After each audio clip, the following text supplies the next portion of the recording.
Hello and welcome to NFI. तो दोस्तों, जिस गाड़ी का हम सभी को बेसब्री से इंतजार था वो आखिरकार आ चुकी है। सोलो लेवलिंग सीजन 2 का पहला एपिसोड रिलीज हो चुका है, लेकिन उससे पहले क्यों ना पिछले सीजन की एक बार फिर से याद कर लिया जाए। यार ये कैब नहीं सिर्फ आपकी यादों को ताज़ा करेगा, बल्कि नए एपिसोड का मजा तो कई गुना बढ़ा देगा। तो चलिए शुरू करते हैं। अब तक हमने देखा जिनू, जो पहले की रैंक हंटर था और हर कोई उसे कमजोर समझता था, किस तरह एक खतरनाक चुनौतियों का सामना करते खुद को बदलता गया। जॉब चेंज कोस्ट के दौरान उसका सामना इग्रिस नाम के शक्तिशाली दुश्मन से हुआ। इग्रिस को हराना कोई आसान काम नहीं था, लेकिन जिनू ने अपनी बुद्धि और ताकत का इस्तेमाल करके उसे हराया। हालांकि यह उसकी आखिरी चुनौती नहीं थी। जैसे इग्रिस के साथ लड़ाई खत्म हुई, अचानक ढेर सारे सोल्जर्स ने उस पर हमला कर दिया, लेकिन जिनू ने अपनी नई शक्ति का इस्तेमाल करते हुए उन सोल्जर्स को हराने में कामयाब रहा और शैडो पावर को पूरी तरह समझ लिया। अपनी शक्ति का इस्तेमाल करते हुए उसने इग्रिस और अन्य सोल्जर को शैडो को गुलाम बना लिया और अपनी टीम का हिस्सा बना लिया। लड़ाई के बाद जिनू पूरी तरह थककर सो जाता है। तभी उसकी बहन जीना उसे जगाती है और याद दिलाती है कि उसे स्कूल टीचर से मिलने जाना है। जिनू जल्दीबाजी में तैयार होता है और स्कूल पहुंचता है। जीना जब उसे देखती है तो हैरान रह जाती है, क्योंकि जिनू का व्यक्तित्व पूरी तरह बदल चुका होता है। वह न सिर्फ शारीरिक रूप से ताकतवर दिखता है, बल्कि उसकी आंखों में आत्मविश्वास और रहस्यमय चमक भी होती है। स्कूल की बाकी लड़कियां तो उसे देखकर दीवानी ही हो जाती है। हर कोई सोचता है कि यह वही जिनू है जिसे पहले कोई तवज्जो नहीं देता था। टीचर जीना की प्रगति रिपोर्ट देते हुए जिनू से बात करती है और उसकी बहन की तारीफ करती है। फिर वह जिनू से एक मदद मांगती है। वह चाहती है कि जिनू जीना की एक सहेली हान को समझाए।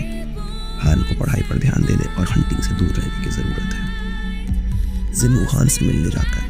वह देखता है कि हान वही लड़की है जो एक बार उसकी और यू की फेक टीम का हिस्सा थी। हान का रवैया तीखा है। वह कहती है, मुझे नहीं पता टीचर ने तुमसे क्या कहा, लेकिन मैं स्कूल नहीं छोड़ने वाली और ना ही हंटिंग से पीछा छुड़ाने वाली हूँ। जिनू मुस्कुराते हुए जवाब देता है, तुम एक ई रैंक हंटर हो। तुम्हें पता है ई रैंक हंटर ज़्यादा पैसे नहीं कमा सकते। मैं तुम्हें यहाँ भाषण देने नहीं आया हूँ, मैं तुम्हें कुछ दिखाने आया हूँ। चलो मेरे साथ। दूसरी तरफ कहानी में एक नया ट्विस्ट आता है। डोंग सो, जो कि डोंग सुंग का भाई है, अपने भाई की बदला का मौत लेने के लिए जिनू और यू को ढूंढते हुए उस देश में आ पहुंचता है। डोंग सुंग वही व्यक्ति था जिसमें जिनू और यू पे खतरनाक डंजन में मरने के लिए छोड़ दिया था, लेकिन जिनू ने अपनी ताकत और सूझबूझ से डोंग सुंग और उसकी पूरी टीम को खत्म कर दिया था। जिनू हान को लेकर व्हाइट टाइगर गिल्ड के एक मिशन में शामिल होता है। यह मिशन एक सी रैंक गेट के अंदर होता है, जहाँ गिल्ड नए हंटर्स को ट्रेडिंग देने के लिए लाती है। गिल्ड का लीडर किम जुल जिनू और हान को कमजोर समझते हुए उन्हें नजरअंदाज कर देता है। सब कुछ ठीक चल रहा, लेकिन तभी सी रैंक गेट अचानक से रेड गेट में बदल जाता है। रेड गेट के अंदर जाना बेहद खतरनाक होता है।